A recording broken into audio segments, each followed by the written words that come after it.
À la FIA TV, c'est parti pour la semaine nationale de la réconciliation ce jeudi 15 septembre 2022 et donc ça prendra fin le 21 septembre 2022. Initié par le ministère de la Réconciliation, cette première édition est placée sous le thème « Faisons de la diversité un atout pour la cohésion sociale au Mali » et ça vise à restaurer la paix, à renforcer la cohésion sociale et le vivre ensemble.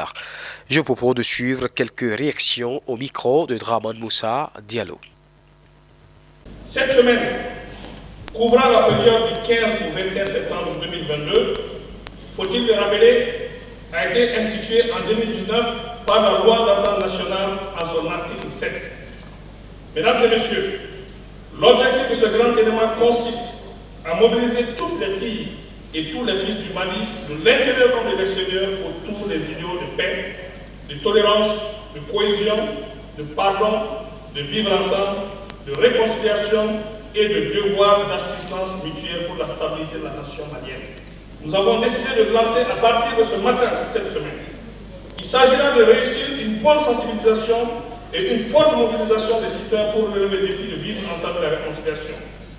La semaine sera marquée par des activités éducatives, sportives, socioculturelles, ainsi que des activités de communication et de sensibilisation sur les questions de paix et de réconciliation.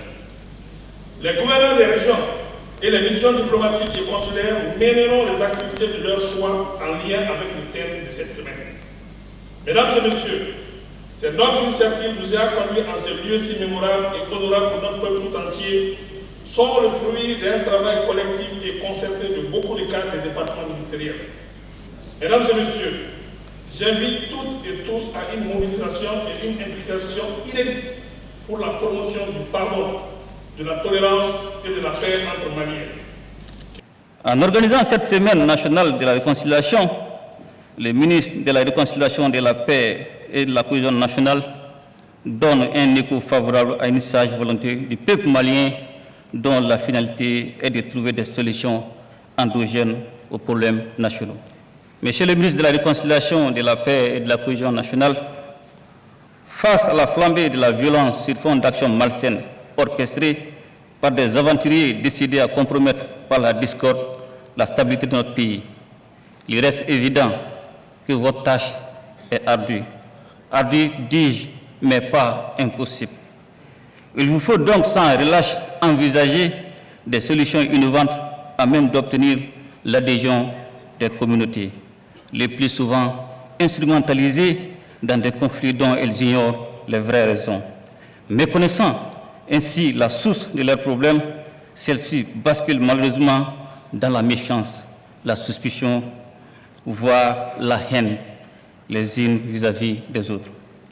Une semaine comme celle que nous lançons en ce moment est une aubaine pour chasser les démons de la division et de la terreur afin que germent les perspectives de développement, facteurs d'épanouissement collectif. Je lance un appel solennel à nos frères des mouvements signataires de l'accord pour la paix et la réconciliation au Mali. Le temps est venu de passer à l'union sacrée pour une nation et une armée refondée, bâtie sur la volonté commune de ses filles et fils de relever les défis qui sont les nôtres. Le temps est venu de faire le sacrifice des considérations subsidiaires au bénéfice de l'intérêt supérieur de nos populations et de notre patrie commune. Ensemble, nous ferons le Mali courant. Vive le Mali uni et prospère dans la paix. Qu'Allah bénisse le Mali et protège les Maliens. Sur ce, je déclare lancer la semaine nationale de la réconciliation.